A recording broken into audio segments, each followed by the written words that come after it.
Assalamualaikum warahmatullahi wabarakatuh. Bismillahirrahmanirrahim.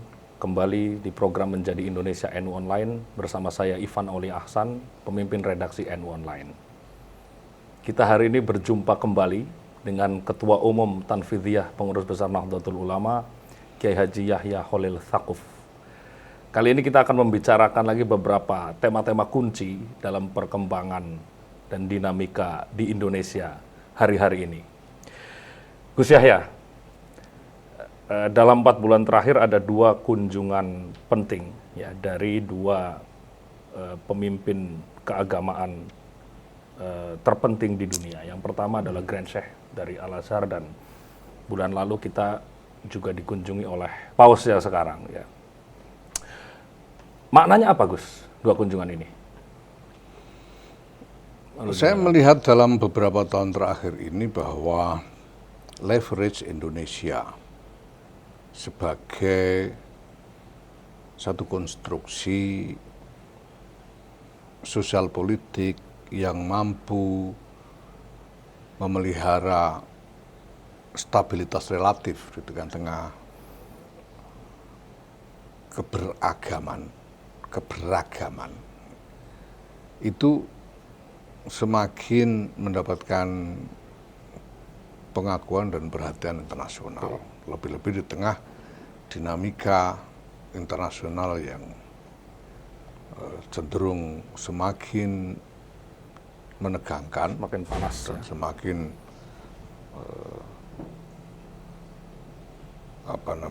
menuju kepada potensi-potensi konflik besar. Nah, sementara banyak di antara elemen-elemen yang menjadi faktor pemicu konflik-konflik besar itu berasal dari agama atau klaim-klaim keagamaan. Maka saya kira tokoh-tokoh agama internasional seperti Syekh Thayyib dan Paus Fransiskus itu kemudian juga merasa perlu untuk berkunjung ke Indonesia dan bertemu dengan para agamawan, khususnya pemimpin Islam di Indonesia. Sebetulnya kalau kita bicara soal leverage kepemimpinan agama,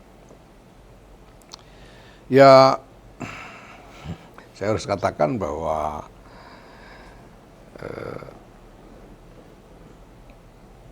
ukuran kepemimpinan dari tokoh-tokoh yang terkenal secara internasional itu sebetulnya ya nggak jauh-jauh amat lah dari para pemimpin agama kita sendiri. Kalau misalnya soal penguasaan khazanah keilmuan misalnya antara Syekh Thayyib dengan kiai-kiai kita, ya kita karena kita ini goblok jadi tidak bisa ngukur ya. Tapi ya mungkin kira-kira juga ya tidak terlalu jauh juga bedanya. Sementara grip kepemimpinan justru para kiai kita itu lebih kuat gripnya daripada tokoh seperti Syekh Thayyib misalnya. Ya, tapi karena beliau-beliau ini didukung oleh berbagai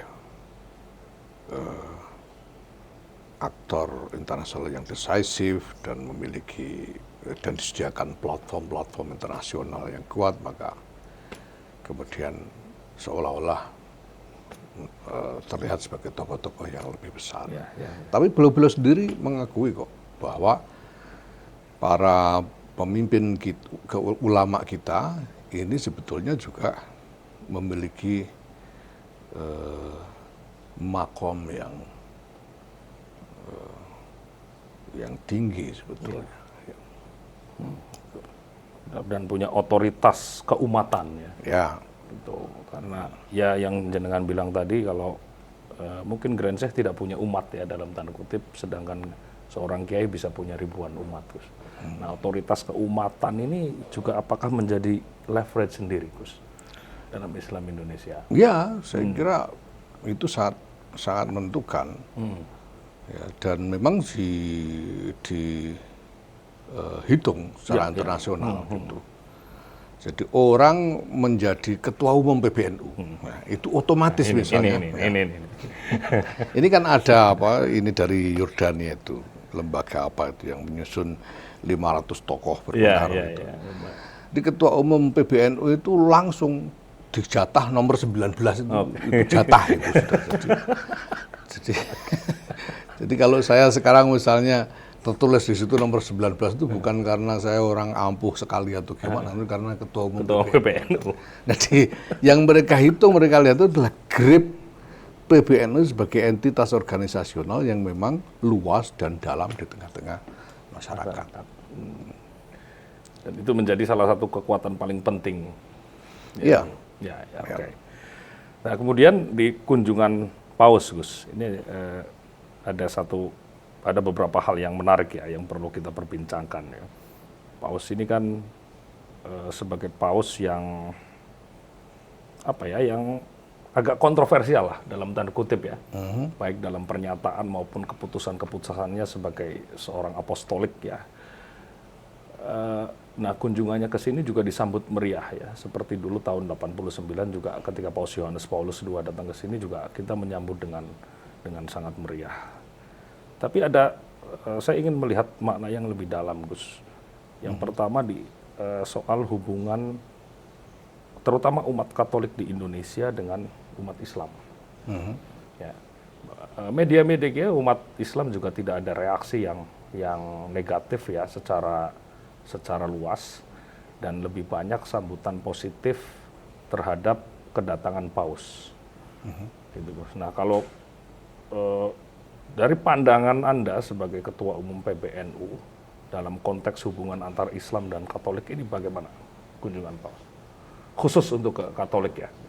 Ya, saya kira setelah perjalanan sejarah yang penuh dengan pergulatan, kita sekarang sudah sampai pada titik di mana kesadaran tentang pentingnya memelihara harmoni di tengah-tengah masyarakat bangsa kita yang begitu majmuk ini, itu sudah diinternalisasi secara luas oleh masyarakat, baik umat beragama maupun kalangan yang lain, baik umat Islam, umat Katolik, umat Kristen, Buddha, Hindu dan lain-lain. Ini sudah diterima ya, dengan baik lah. Nah, maka kunjungan Paus Fransiskus tempo hari itu juga direspons sebagai apresiasi terhadap apa yang sudah kita capai dalam hal kesadaran masyarakat luas mengenai pentingnya harmoni dan toleransi serta persatuan bangsa itu. Ya. Sehingga impuls yang muncul, yang inisial, yang spontan muncul adalah impuls untuk mendukung. Gitu. Umat Islam ketika Paus Fransiskus mau datang mendukung, karena persepsi kita ini beliau kesini itu karena mengapresiasi kemampuan umat Islam yang mayoritas di Indonesia ini di dalam memelihara harmoni dengan tetap melindungi hak-hak dari kaum minoritas. Sehingga sekarang tidak ada lagi, wah ini mau misionaris, ini kristenisasi. Itu tidak ada lagi kan, itu pikiran begitu. Dulu itu Paus Yohanes Paulus itu tahun 89 kalau nggak salah. Itu masih ada, sayup-sayup lah, masih ada. Wah ini mau kristenisasi Indonesia. Kemarin tidak ada lagi. Karena memang, gimana ya, suasana harmonis dan toleransi antar kelompok itu bukan sesuatu yang jatuh dari langit.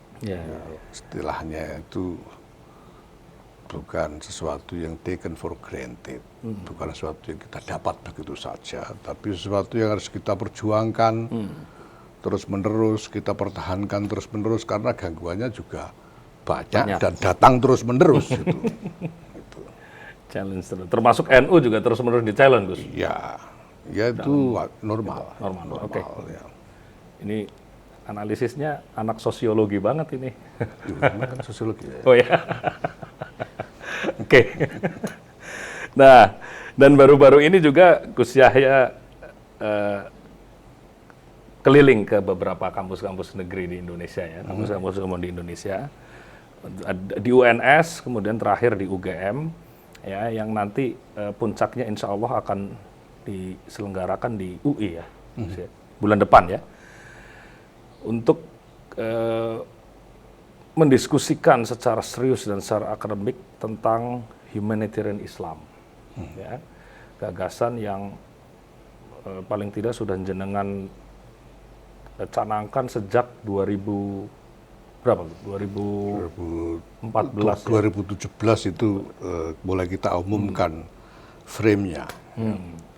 Dan sekarang sudah secara bertahap ya kita mulai. Ini pemilihan istilah ya, pemilihan term humanitarian juga sebenarnya sangat menarik. Karena Gus Yahya kemarin di UNS bilang, jadi yang dipilih itu dalam bahasa Inggris bukan Islam for Humanity, ya, tapi humanitarian Islam, Gus. Ada alasan sosiologis apa, Gus? Asik sosiologis. Ada alasan sosiologis apa untuk memilih term ini? Kenapa yang dipilih humanitarian? Ya, humanitarian Islam ini sebetulnya kalau saya sebut 2017 itu adalah waktu diumumkannya frame ini. Tetapi sebagai pergulatan pemikiran, sebetulnya ini sudah berlangsung lama sekali, sejak zaman Gus Dur. Kita tahu bahwa Gus Dur itu bergulat habis-habisan untuk menemukan frame yang bisa menyelesaikan ketegangan antara doktrin-doktrin klasik Islam yang kita warisi selama ini dari Turoth dengan realitas Hari ini, masa kini dan perkembangan masa depan. Yang tema utamanya adalah soal manusia, soal nasib manusia, soal kemanusiaan. Nah, kita sudah sebetulnya punya modal khazanah yang luar biasa ya, sejak Kiai Muhammad Hasyim Asy'ari. Bagaimana ketika beliau membangun atau mendudukkan wawasan Ahlus Sunnah wal Jamaah itu di tengah-tengah momentum atau konteks sejarah ketika NU didirikan itu. Dan ini kemudian menjadi dasar, menjadi referensi ketika dari pemimpin-pemimpin NU ketika berpikir dalam keadaan begini harus bagaimana kita. Itu semuanya merujuk kepada frame yang dibangun oleh Hadratus Syekh Muhammad Hasyim Asy'ari. Nah, pada masa Gus Dur yang kita tahu bagaimana sejarahnya baik domestik maupun internasional sedemikian rupa, ya ini semakin mengarah kepada pencarian satu bingkai wawasan yang dapat mendamaikan ya, ketegangan antara itu tadi, antara warisan Turoth atau wawasan-wawasan klasik dari para ulama kita dengan realitas dunia hari ini. Sehingga misalnya kemudian itu melalui pergulatan pemikiran yang luar biasa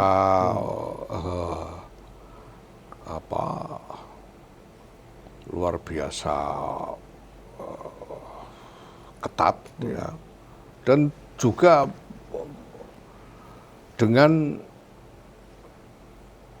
konsekuensi politik yang tidak ringan waktu itu ya. Sampai tahun 89 misalnya Muktamar NU di Jogja, di Krapyak, membuat keputusan bahwa fikih harus dikontekstualisasikan dengan perkembangan zaman.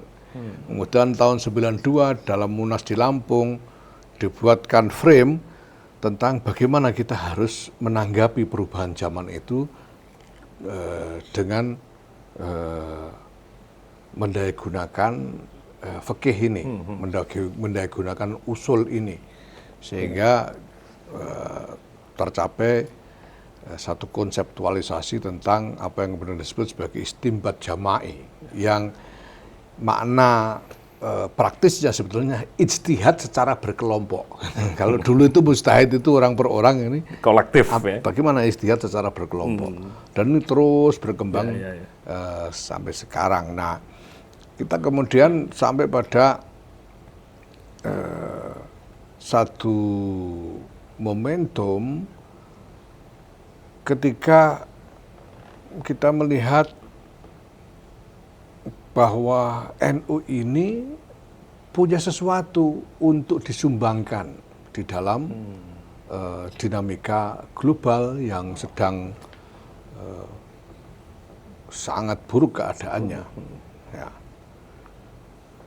Nah, di situ sebetulnya pemikiran-pemikiran tentang ini kita lanjutkan sampai kemudian kita menemukan frame humanitarian Islam itu. Sebetulnya tadinya itu yang namanya kita santri, nemu istilahnya itu Arab dulu gitu.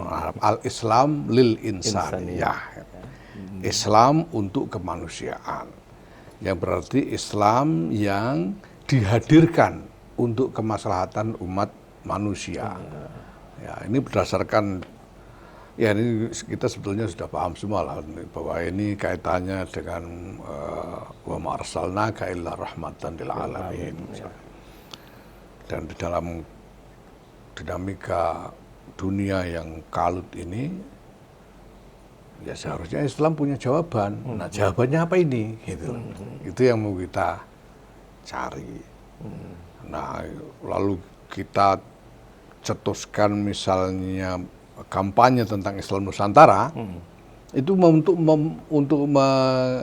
mengambil klaim aja bahwa kami juga Islam nih, dan lain dari Timur Tengah gitu. Jadi kami punya suara juga yang harus didengar gitu. Nah, kampanye ini diterima oleh masyarakat internasional gitu, sehingga mereka mulai ngelihat gitu, apa kata NU ini, apa kata Islam Indonesia ini, gitu kan. Nah, lalu kita kembangkan itu menjadi jumlah dokumen seperti deklarasi NU, ISOMIL, dan deklarasi Global Unity Forum, sampai menjadi deklarasi tentang humanitarian Islam, yang intinya Al-Islam lil insaniyah. Nah, kenapa jadi humanitarian Islam? Karena kalau Islam for humanity, ya, ini orang-orang Inggris insecure nanti ya. Itu inisial impuls mereka itu apa namanya? Respons awal mereka terhadap ini mungkin akan cenderung curiga gitu. Nanti dianggap mereka semua mau dipaksa masuk Islam semua gitu. Makanya kita plesetkan dikit lah, kita twist dikit jadi humanitarian Islam. Walaupun sebetulnya Al-Islam Al-Insaniyah itu kalau di bahasa Inggrisnya ya, di bahasa Inggris kan ya jadi Islam for Humanity. Nah, itu seperti itu. Nah, ini 2017 sebetulnya sudah kita susun frameworknya secara komprehensif dan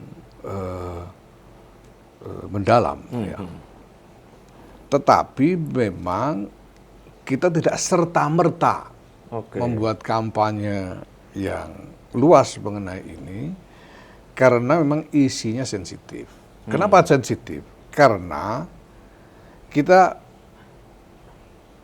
berpikir bahwa sebelum Islam bisa menyumbangkan sesuatu yang sungguh bermakna dan decisive terhadap jalan keluar ke mulut global itu, ya Islam harus selesai dulu dengan masalah-masalah di dalam dirinya. Gitu. Ya.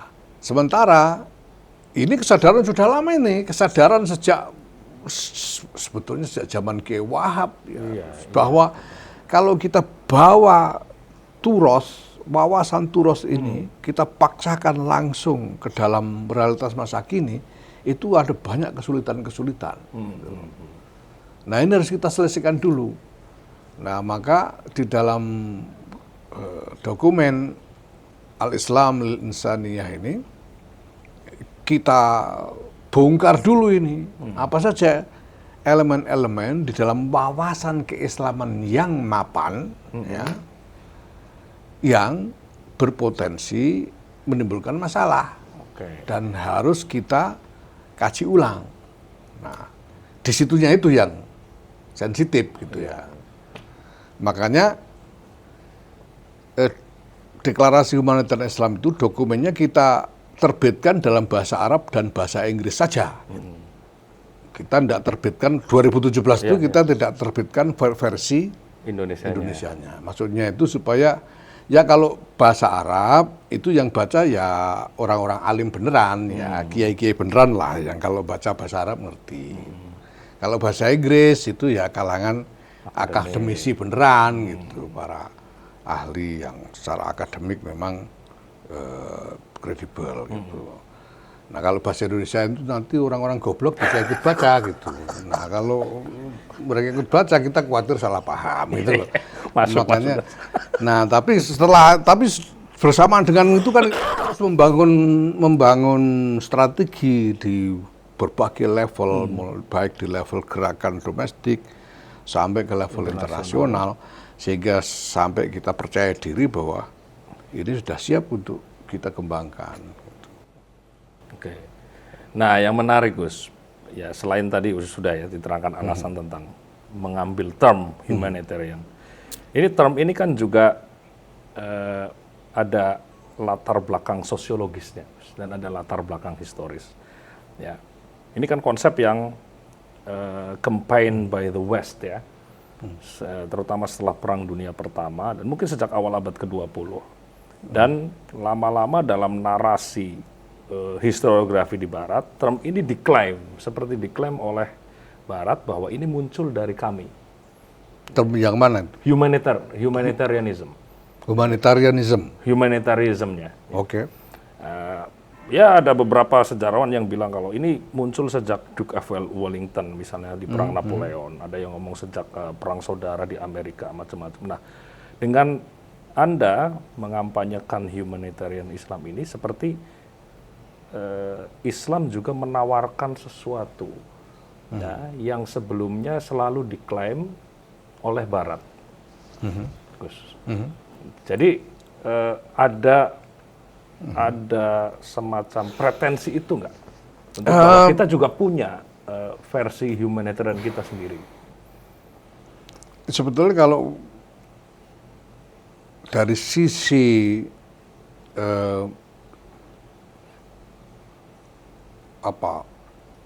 pemikiran kita itu sebetulnya tidak sampai ke sana. Walaupun kita bisa bilang bahwa concernnya mungkin sama. Saya ingin katakan juga bahwa ya humanitarianism atau kemanusiaanisme itu muncul di Barat, itu mungkin ada benarnya. Karena tradisi katakanlah filsafat populer yang kemudian memiliki pengaruh yang decisif ke dalam konstruksi sosial politik itu memang banyak dilahirkan atau diinisiasi di Barat. Dan concern mereka juga menurut saya legitimate ketika membangun pemikiran tentang humanitarianism itu. Kenapa? Karena konflik yang tidak putus-putus, ya, dunia itu ribuan tahun tidak pernah sepi konflik. Jangan dikira perang baru kemarin-kemarin terjadi. Ini ribuan tahun sebelum ini ya, perang itu sehari-hari. Nah, sehingga korban manusia itu memang juga jatuh sehari-hari karena konflik itu, sehingga kemudian muncul pemikiran humanitarianisme itu. Nah, tapi kita melihat ini secara keseluruhan sebagai masalah kemanusiaan yang tidak mungkin Islam tidak punya tawaran untuk jalan keluarnya. Itu mustahil Islam tidak punya tawaran. Nah, cuma karena kita kurang ngaji, kurang mikir, kurang pinter gitu, belum ketemu gitu loh. Nah, sekarang ini maka waktunya kita harus berusaha menemukan ini formulasi atas nama Islam atau dari arah Islam untuk disumbangkan bagi kemanusiaan. Ya. Oke. Jadi ya sejauh itu ya, sejauh yang tadi diterangkan oleh Gus Yahya. Oke. Tapi sebagai gagasan memang sangat menarik digulirkan. Ya, apalagi saya ingat betul 2 tahun lalu ketika Gus Yahya pertama kali ingin mengadakan R20 ya. Saya wawancara Gus Yahya juga bulan Agustus 2022 kalau tidak salah. Gus Yahya kan menawarkan satu kebaruan ya dibanding dialog antar agama sebelumnya. Yang kalau kata Faris Anur kemarin di wawancara ini kayak ada proyek dialog ya, kata Faris. Nah, Gus Yahya menawarkan kebaruan dan gagasan besar R20 waktu itu seperti men-challenge the establishment of secularism ya, kemapanan sekularisme, dan Gus Yahya pengen mendorong agar nilai-nilai agama ini bisa meresap ke dalam struktur ekonomi politik global. Itu kan seperti challenge ya waktu itu. Saya bertanya kepada Gus Yahya, ini replacing atau complementing, Gus? Gus Yahya menjawab dengan telak, it's complementing, kata jenengan saat itu. Nah, ini humanitarian Islam ini juga apakah bisa Anda maknai sebagai complementing tadi terhadap konsepsi-konsepsi humanitarian? Ya, itu sebetulnya segaris ya. Ketika sekarang kita bicara tentang humanitarian Islam, itu sebetulnya segaris dengan wawasan yang kita bangun di dalam R20 itu. Ini serial inisiatif dalam satu garis strategi yang ya saya boleh katakan koheren sejak bertahun-tahun yang lalu. Saya pribadi mengerjakannya sejak kira-kira 2011 lah.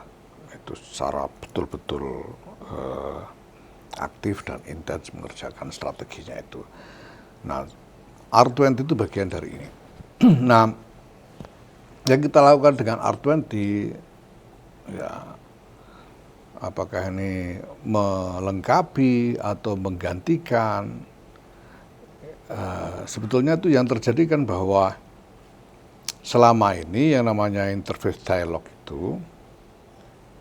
itu memang bisa menekan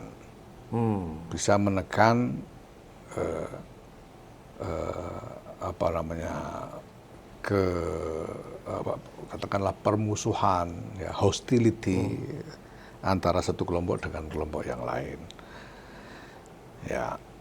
Karena kalau sudah ikut dialog kan mau ngeprok nggak enak, mau ngeprok kelompok lain kan jadi sungkan gitu ya. Tapi saya melihat bahwa satu asumsi dasar dari inisiatif-inisiatif interfaith dialog itu, saya sebagai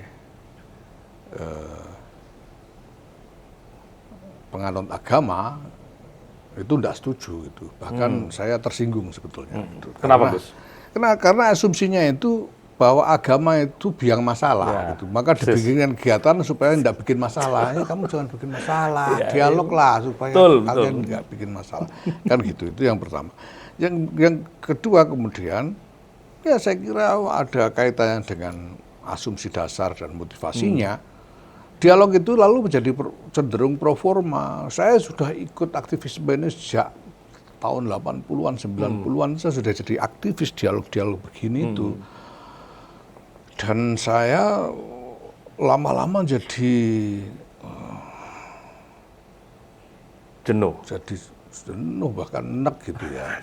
Karena ini isinya ini cuma bertukar kata-kata manis di antara iya. tokoh-tokoh agama itu gitu, tanpa sungguh-sungguh memikirkan masalah secara terang-terangan dan mencari solusinya gitu. Nah, maka kan kemudian sebagai orang beriman ya, kita kan harus berpikir kalau agama oleh mereka yang tidak beriman itu dianggap biang masalah, seharusnya kita orang beriman harus menjawab dengan sebaliknya bahwa agama bisa menyediakan solusi. Gitu. Nah, maka kita ajak di R20 itu kita mulai dengan refleksi internal dari kelompok agama masing-masing. Kita kasih tunjuk bahwa sebetulnya beberapa kelompok agama sudah melakukan. Ya, seperti Gereja Katolik itu melakukan pada tahun 65 itu dalam Konsili Vatikan kedua, mereka membangun teologi baru yang kemudian menyatakan bahwa ada keselamatan di luar Gereja Katolik. Itu sehingga orang yang tidak Katolik itu enggak usah dibunuh, dia bisa selamat juga kok nanti kalau cukup beruntung gitu. Kan begitu kira-kira lah gitu. Sehingga bisa lebih toleran terhadap kelompok lain. Kemudian tahun 2016 itu ada satu kelompok Yahudi namanya Yahudi Masorti, yang gerakan Yahudi Masorti ini gerakan rabi-rabi Yahudi, kiai-kiainya Yahudi lah ya, yang mengaku sebagai konservatif, dalam arti mereka masih sangat memperhatikan teks-teks keagamaan yang diwarisi dari pendahulu-pendahulu mereka. Jadi mereka masih memegangi turos Yahudi gitu loh. Masih memegang turos Yahudi masih mereka pegangi. Tapi mereka punya kesadaran bahwa turos ini harus direkontekstualisasi karena perkembangan. Sehingga mereka membuat dokumen yang mereka sebut sebagai dokumen Tetsufa ya. Atau dokumen pertobatan. Serius, jadi artinya Tetsufa itu pertobatan. Di situ mereka membongkar gagasan-gagasan di dalam turos Yahudi yang mereka anggap bermasalah. Misalnya wawasan tentang bahwa orang Yahudi lebih mulia dari non-Yahudi. Nah, itu mereka bongkar dan mereka sanggah, dan bahwa wawasan itu tidak bisa lagi dilaksanakan. Ya. Nah, sementara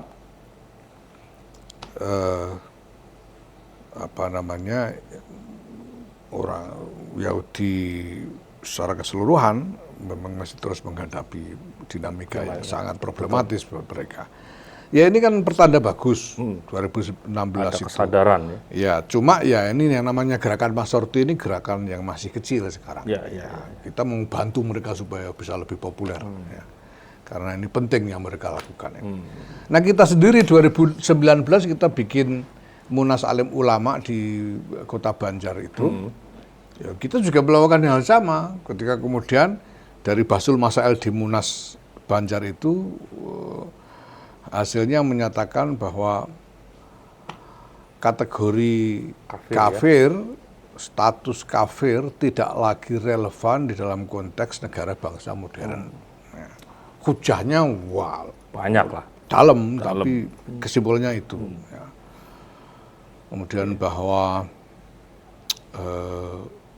khilafah universal itu bukan kewajiban agama. Ya. Mendirikan khilafah universal itu bukan kewajiban agama dan seterusnya. Ya, kita bisa baca dokumennya. Nah, ini yang mau kita dorong. Nah, jadi dalam R20 itu kita ajak pertama para pemimpin agama itu untuk merefleksi ke dalam wawasan masing-masing. Suruh bertobat ya. Ya, suruh bertobat semua dan kemudian cari jalan. Gimana caranya supaya ya alih-alih seperti tuduhan orang-orang sekuler bahwa agama biang masalah itu, kita bisa berkontribusi untuk kemaslahatan umat manusia. Macam itu. Oke. Ya. Dan ini sekarang itu bukan cuma jadi satu event ya, itu lalu jadi gerakan. Betul. Yang sampai sekarang Ya. jadi gerakan, dan kemudian para proponennya itu membuat inisiatif-inisiatif dalam arah ini di berbagai tempat. Gitu. Ya. Nah, kalau kita menarik ya gagasan tadi dari mulai R20 dan berkembang, ada ISORA, ada ASEAN IIDC, kemudian nanti Humanitarian Islam, ke konteks keindonesiaan, Gus. Ya, bagaimana Anda mengkontekstualisasikan gagasan yang besar dan panjang ini dalam konteks keindonesiaan hari ini, Gus? Ya, referensi dari semua gagasan itu sebetulnya adalah realitas Indonesia. Oke. Kok Indonesia bisa begini, gitu loh. Oh. Itu dari mana, gitu. Nah, kalau kita lihat Indonesia ini, kita ini Masya Allah, ini nikmat Allah yang luar biasa untuk kita semua di Indonesia ini, bahwa bangsa kita ini mampu mengembangkan kehidupan beragama yang sungguh-sungguh tulus dan berkembang dengan luas, tapi pada saat yang sama tetap mempertahankan harmoni sosialnya. Nah, ini luar biasa. Nah, ini harus kita lihat asal-usulnya dari mana ini, gitu. Nah, itu referensi kita. Nah, kalau kita bedah realitas Indonesia ini, kita ketemu dua hal. Yang pertama adalah bahwa kita ini memang punya budaya asli, budaya toleransi yang asli. Aslinya itu, masyarakat Indonesia itu punya Asli, budaya Pak. toleran itu asli. Asli. Kita lihat di mana-mana ya, di dalam berbagai lingkungan budaya, karena Indonesia itu juga majemuk sekali secara budaya. Semuanya ada elemen toleransi yang kuat sekali. Ya. Contoh Jawa yang paling besar ukurannya ya, budaya Jawa itu. Dari dulu Jawa itu sudah sejak Mataram ya, itu mengadopsi Islam sebagai bagian dari identitas budayanya, gitu. Islam itu, Jawa itu ya Islam. Ya.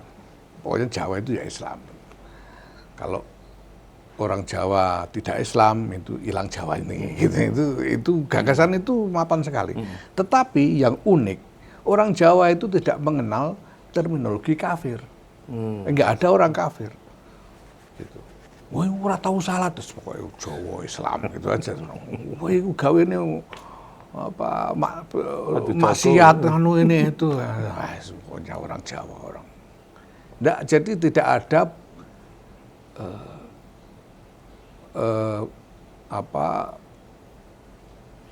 wawasan untuk mendiskriminasi mereka yang dianggap kurang Islam dan mengeksklusi ya, atau tidak menunjukkan karakter Islam sama sekali, itu tidak ada.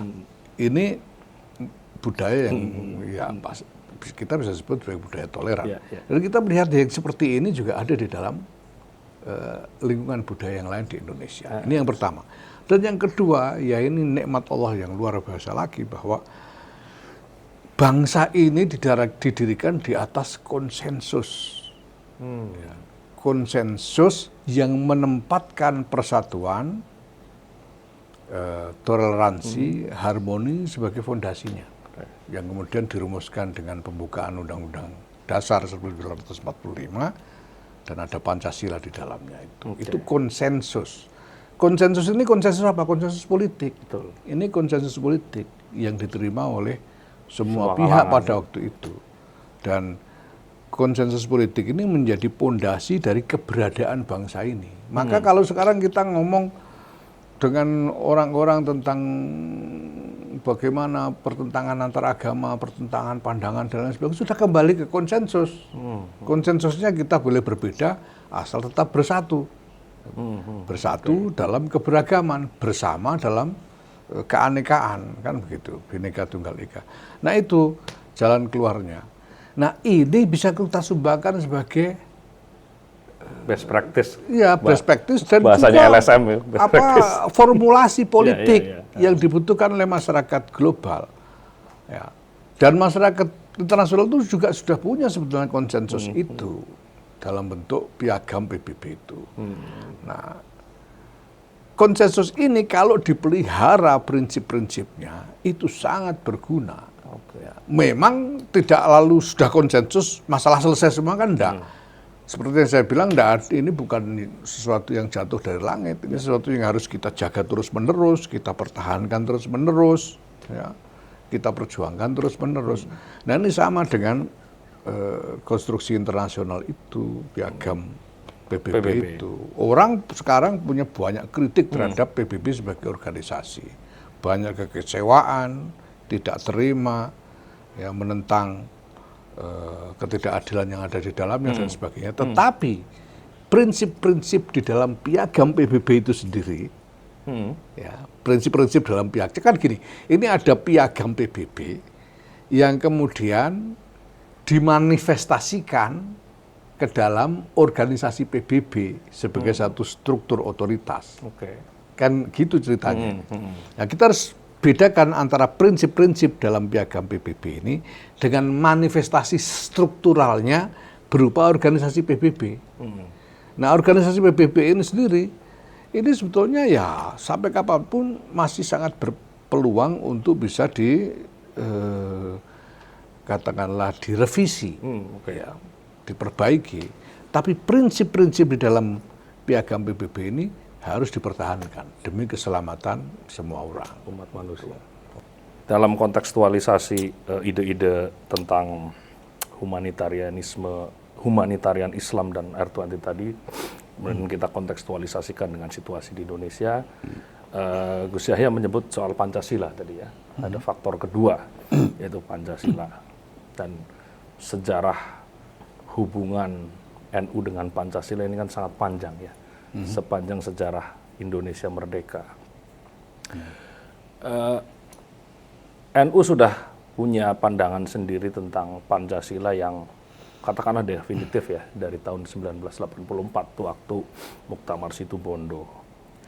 Apakah Gus Yahya sebagai Ketua Umum PBNU saat ini punya semacam reinterpretasi ya, atau rekontekstualisasi dari pemahaman Pancasila yang sudah established dari 1980?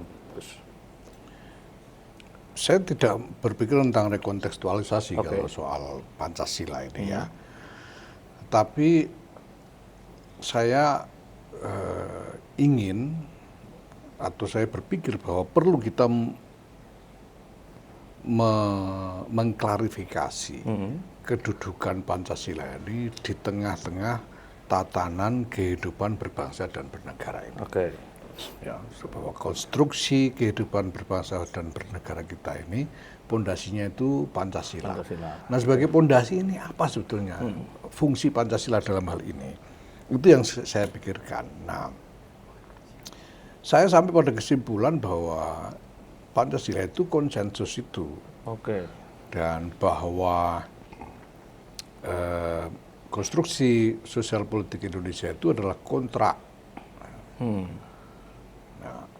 Nah, dengan memandang Pancasila sebagai konsensus, sebagai kontrak, ini berarti kita mendapatkan landasan syariat tentang keabsahan dari keseluruhan konstruksi sosial politik Indonesia ini, sehingga tidak perlu nyari-nyari dalil soal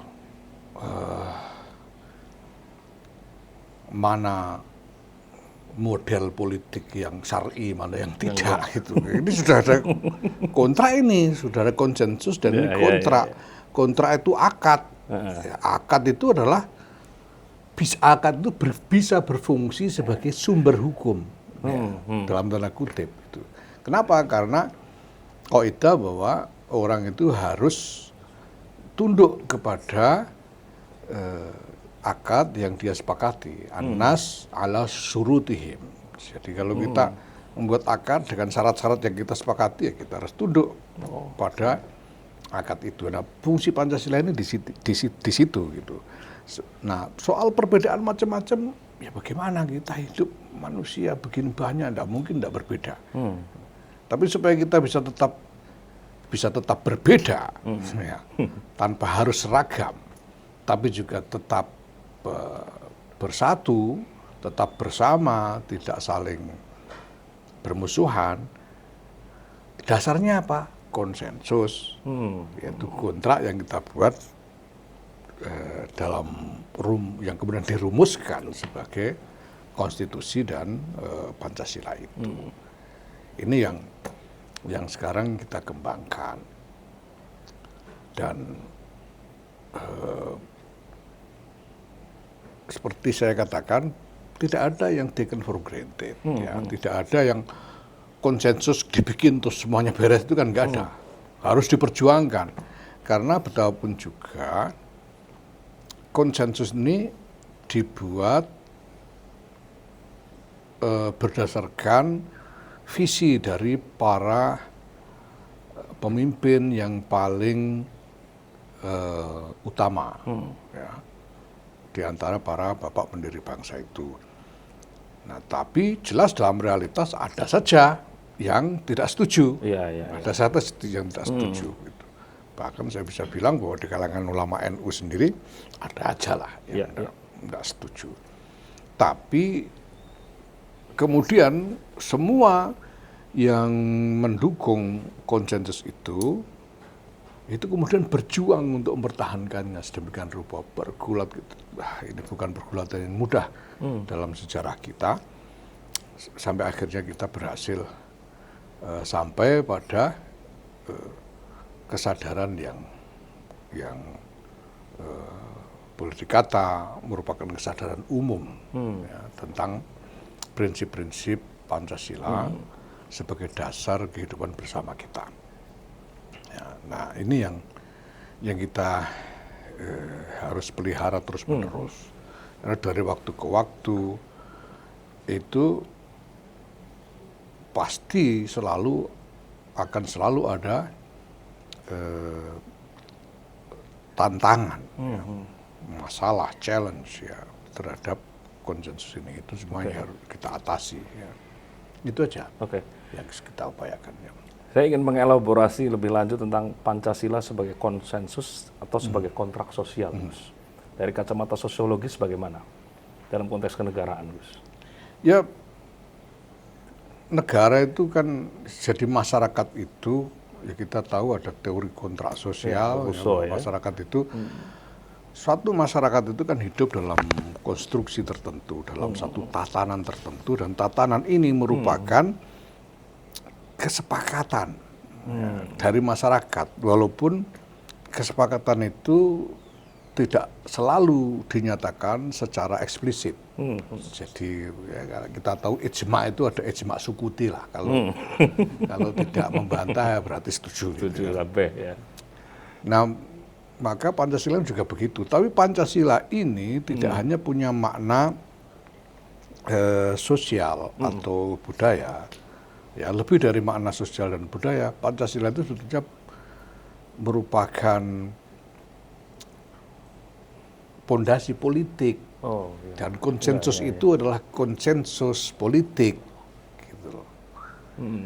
Konsensus politik yang kemudian untuk mengukuhkannya kita upayakan supaya prinsip-prinsip yang merupakan konsensus politik ini menjadi kesadaran sosial, kesadaran budaya di tengah-tengah masyarakat kita. Itu sebetulnya kita lakukan, dan itu melalui perjuangan yang luar biasa. Ya. Nah, kenapa ulama kita atau sebagian besar ulama kita menyetujui Pancasila? Ya, penting ini, Gus. Kan gitu. Pancasila itu kan bukan hasil ijtihad yang tadi setelah menggali Quran, hadis, akwal fuqaha dan lain-lain jadi Pancasila gitu kan, enggak. Pancasila dulu, ini kesepakatan politik dulu gitu kan. Nah, kenapa para ulama kita, sebagian besar ulama kita mau terima konsensus itu? Karena ya saya percaya ini karena mind frame Ahlus Sunnah wal Jamaah yang dominan di antara para ulama kita. Ya. Mainframe Ahlus Sunnah wal Jamaah ini adalah semacam satu sistem wawasan keagamaan tertentu yang sebetulnya menjadi mainstream paling dominan di seluruh dunia Islam sejak berabad-abad yang lalu gitu. Dan ulama-ulama kita ini memang mayoritas adalah Ahlus Sunnah wal Jamaah. Sampai-sampai Hadratus Syekh Kiai Muhammad Hasyim Asy'ari sendiri mengatakan bahwa Nusantara ini, ya, Islam Nusantara ini adalah Ahlus Sunnah wal Jamaah gitu. Yang lain-lain itu datang belakangan gitu. Sehingga kalau ada masalah ini itu terkait dengan pertentangan pandangan keagamaan itu perkara yang datang belakangan. Karena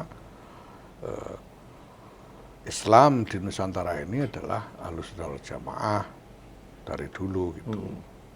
Dan itu sebetulnya faktual ya. Ya. Kita tahu bahwa semua kerajaan-kerajaan yang muncul di Nusantara ini misalnya itulah kerajaan-kerajaan Ahlus Sunnah wal Jamaah. Ya, kerajaan-kerajaan Islam yang wawasannya adalah Ahlus Sunnah wal Jamaah. Semua, tidak satu pun yang tidak. Itu bicara soal Mataram, Jawa, Banten, Cirebon, semua. Ya, semua kerajaan Islam itu yang Siak, Lingga, Samudra Pasai, Kutai Kartanegara, Gua Talo, Bone, semuanya itu Ahlus Sunnah wal Jamaah. Nah, maka Hadratus Syekh kemudian mengajak mari kembali pada konsolidasi Ahlus Sunnah wal Jamaah di Nusantara ini. Nah, wawasan Ahlus Sunnah wal Jamaah itu, saya tidak usah bicara soal bagaimana ini kemudian tumbuh dan mapan sebagai mainstream dominan di dunia Islam. Ya, tapi saya bisa katakan bahwa Ahlus Sunnah wal Jamaah ini, wawasan Ahlus Sunnah wal Jamaah ini, itu pertama, dia mempunyai sanad yang solid, sanad yang solid, yang kredibel dan bisa dibuktikan tidak putus. Ya. Alur transmisi gagasan-gagasannya itu sampai kepada Rasulullah Muhammad SAW.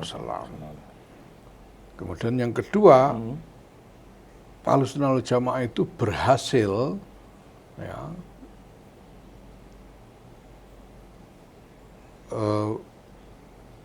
menemukan satu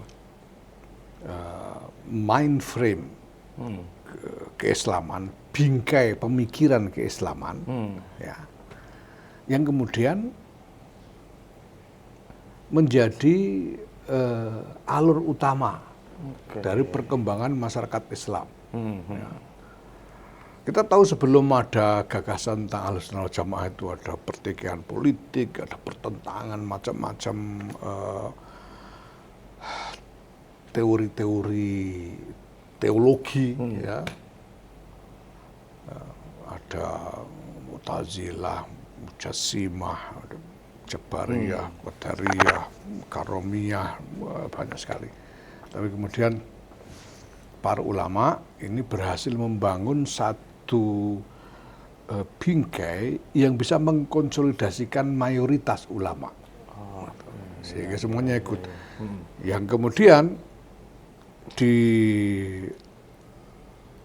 kita tahu bahwa elemen-elemen dalam bingkai itu adalah pertama mazhab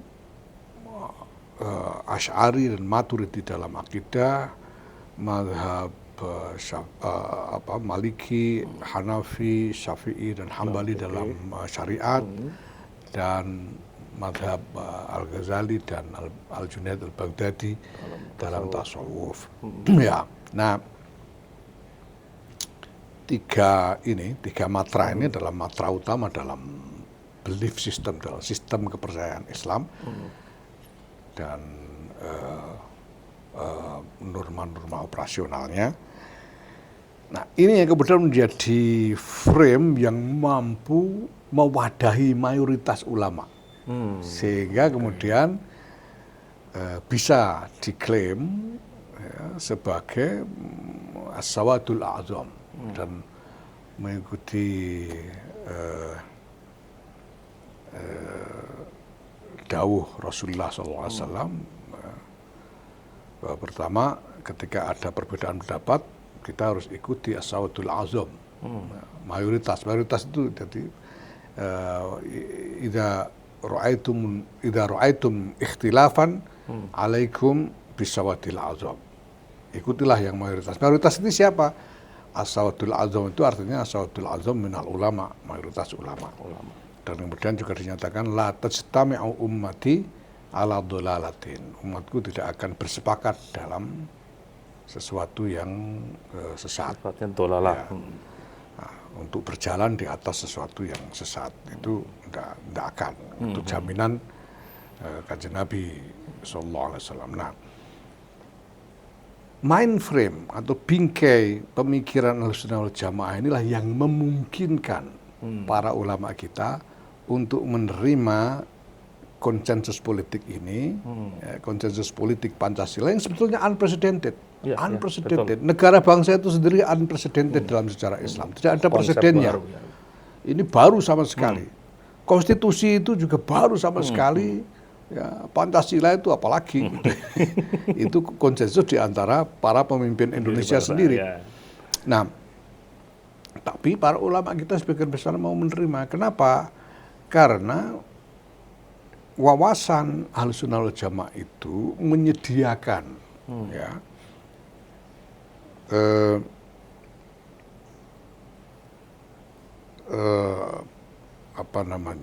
basis metodologi di dalam pemikiran keagamaan yang memungkinkan bagi para ulama untuk menyikapi hal-hal baru ya tanpa terpaku kepada teks-teks yang kaku, karena teks-teks itu kemudian difahami secara kontekstual dan kemudian juga diterapkan secara kontekstual, dan itu semua mengikuti disiplin metodologis yang sudah dikembangkan berabad-abad. Ada usul fikih itu yang kadang dilupakan orang. Nah, yang lain mungkin kesulitan karena kalau diadu dengan makna lahiriah dari teks ini bisa problematis ya.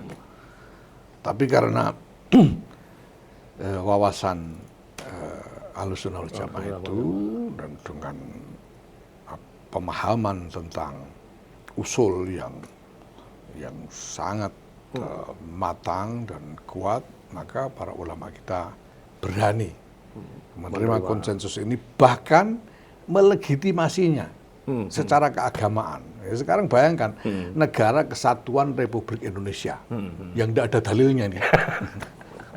Cari dalil itu, cari dalilnya itu harus pakai metodologi usul yang panjang itu tadi kan. Tapi ketika mau diduduki kembali oleh Nika yang datang bersama sekutu, Hadratus Syekh berani memfatwakan perang Sabil. Ya. Ya. Jadi apa artinya perang Sabil? Kalau kita mau membela Indonesia dengan melawan Nika yang mau datang menjajah lagi itu, maka pahalanya adalah pahala perang Sabil. Kalau mati syahid. Wah, itu luar biasa. Jadi framework Revolusi Indonesia, nation state Indonesia, framework NKRI itu diakui sebagai framework yang sah menurut syariat. Dan wajib diikuti, wajib dipatuhi secara syariat gitu loh. Oh, itu luar biasa itu keberanian seperti itu. Nah, itu hanya mungkin ya karena Hadratus Syekh ini orang yang memang memang seorang alim yang paripurna, beliau muhaddis, beliau sangat menguasai segala seluk-beluk wawasan keislaman, sehingga beliau mampu sampai kepada kesimpulan seperti itu, dan beliau memiliki otoritas sebegitu kuat juga semua ikut. Nah, dasarnya apa? Saya kira pertama-tama dasarnya karena ini kontrak, ini akad sudah jadi nih, akad kita merdeka ini, gitu. Ya, dan akad ini tidak bertentangan dengan Islam aslan. Aslinya tidak ada yang bertentangan. Mana ada ketuhanan yang Maha Esa tidak bertentangan, kemanusiaan semua tidak 5 silanya. Yang penting nggak bertentangan gitu. Kayak kita jual beli itu asal yang diperjualbelikan bukan barang haram, ya sah apapun itu. Gitu. Nah, saya kira kalau kita telusur, memang seperti itulah kedudukan Pancasila dalam kehidupan berbangsa dan bernegara kita. Ya, orang boleh berdebat soal permulaan Ramadan atau tanggal 1 Syawal, silakan aja. Tapi kembali kepada konsensus Pancasila bahwa kita harus tetap hidup bersama di dalam bingkai Negara Kesatuan Republik Indonesia. Oke. Menjelang muktamar ke 27 di Situbondo itu, Kiai Ali Maksum sebagai Rais Am pada waktu itu merasa galau karena pemerintah Pak Harto sudah jauh-jauh hari mengartikulasikan desakan agar Pancasila diterima sebagai asas tunggal. Iya, iya. Sehingga waktu itu sebagian kiai merasa galau, bagaimana asas itu apa gitu. Kan selama ini asas kita Islam Ahlussunnah wal Jamaah, kalau diganti Pancasila bagaimana, seterusnya. Nah, Kiai Ali pada waktu itu kemudian datang kepada Kiai Hamid Kajuran di Magelang, Kiai Abdul Hamid Kajuran, untuk istisyar, ya, bermusyawarah dengan Kiai Hamid, ini bagaimana, saya ini Rais Am dan sekarang oleh pemerintah kita diminta untuk menerima Pancasila sebagai asas tunggal, ini bagaimana? Nah, jawabannya Kiai Hamid, kata beliau, loh, Pancasila itu kan punya kita. Lah sekarang kita disuruh ngambil kok tidak mau, itu gimana? Wong kita yang punya. Kata Kiai Hamid.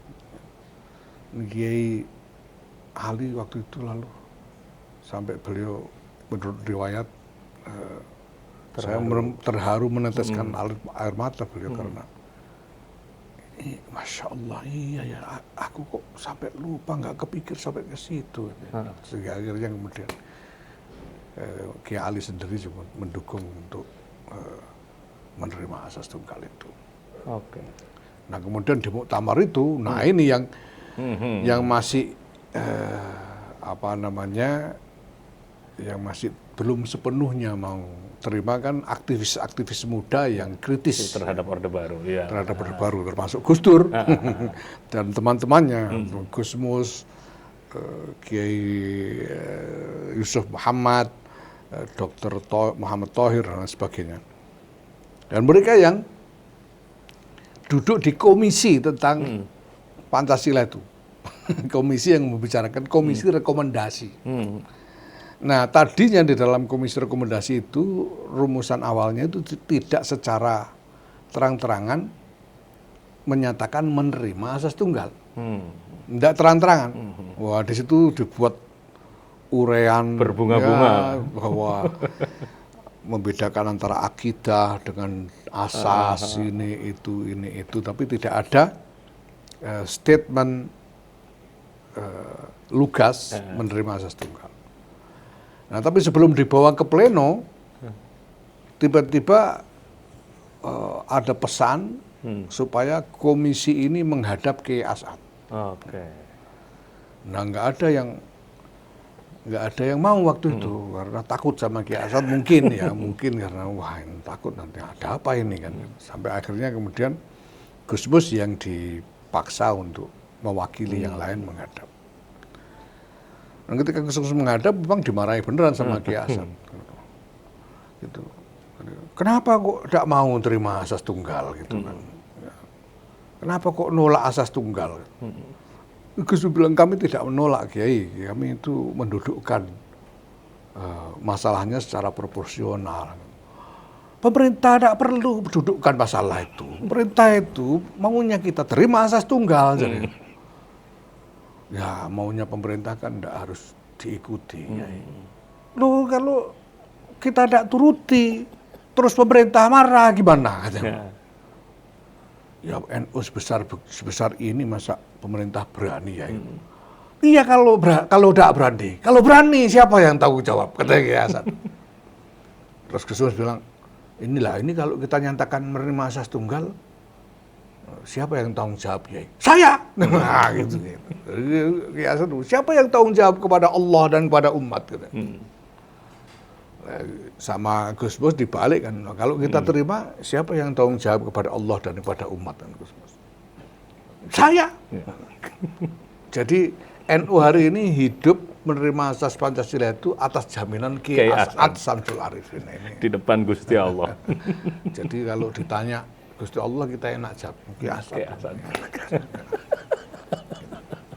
Tapi gini Gus, ada beberapa tafsir. Ini kan salah satu tafsir ya, Pancasila sebagai kontrak sosial. Saya ingat saya pernah baca satu papernya sejarawan Ong Hok Ham ya, yang pada tahun 89 itu mengajukan gagasan Pancasila sebagai kontrak sosial.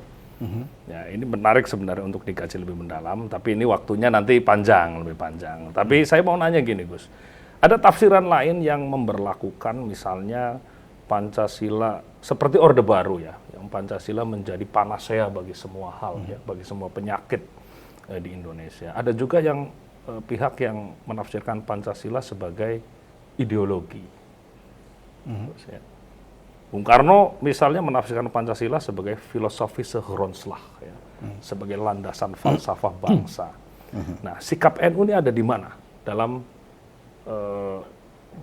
berbagai mazhab penafsiran Pancasila ini?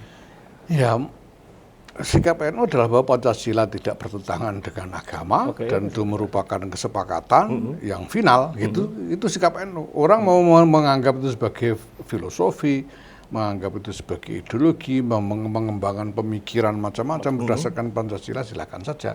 Tapi yang penting prinsip-prinsipnya kita pegangi bersama. Itu saja. Ya. Dan konsisten itu NU konsisten. Ya, dari 84 sampai sekarang. Ya. Nah, tapi kemudian ada setelah 84 ya, kemudian NU bisa berhasil katakanlah mengonsolidasi ya secara mayoritas bahwa secara bulat NU mendukung Pancasila, Gus.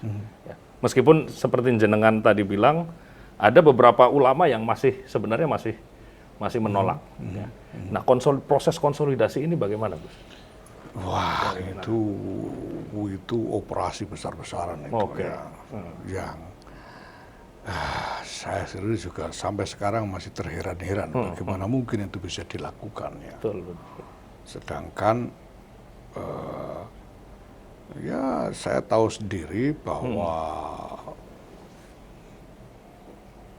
bahkan sampai sekarang kita ini sedang berusaha memperbaiki keadaan, tapi selama ini NU itu tidak punya konstruksi organisasi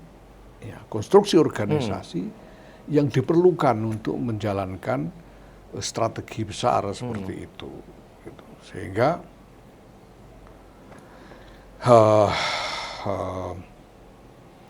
ya mungkin karena waktu itu masih banyak wali ya. Saya kira itu ya Gus Dur, saya itu tahun 80-an, 90-an itu kiri kanan wali semua saya itu. Sehingga hidup itu tentram rasanya karena ada jaminan. Sekarang ini yang ada wali amanat sama wali kota. Jadi memang wali kotanya Pasuruan lagi yang cuma 4 kecamatan. Jadi Nah makanya kita sekarang mensubstitusi itu dengan sistem keorganisasian yang lebih baik. Ya. Tapi saya kira pada waktu itu kita juga berhutang banyak kepada apa yang dilakukan oleh Pak Harto sendiri. Ya, kita nisbatkan ke Pak Harto lah. Ini ada PMP, penataran P4 dan lain sebagainya. Orang boleh nggak setuju. Orang boleh nggak setuju. Yang disebut ini panasia untuk semua masalah dan lain nggak setuju. Tapi sebagai strategi untuk internalisasi prinsip-prinsip Pancasila ke dalam mindset masyarakat, saya kira strategi itu berhasil. Ya. Sebagai indoktrinasi ya berhasil. Ya, orang boleh sebut itu indoktrinasi, tapi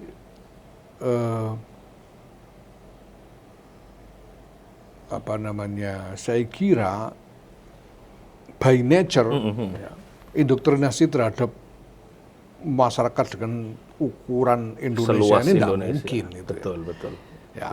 Tapi apa yang dilakukan dengan indoktrinasi itu berhasil menciptakan istilahnya itu critical mass. Jadi satu kumpulan yang cukup untuk terus mengembangkan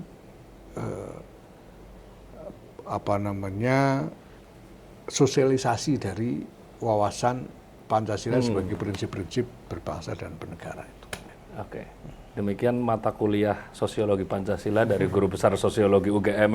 Salah ya. Dari Ketua Umum PBNU Kiai Haji Yahya Khalil Stakuf. Demikian, sampai jumpa pada program Menjadi Indonesia berikutnya. Wallahul muwaffiq ila aqwamit thoriq. Wassalamualaikum warahmatullahi wabarakatuh. Assalamualaikum.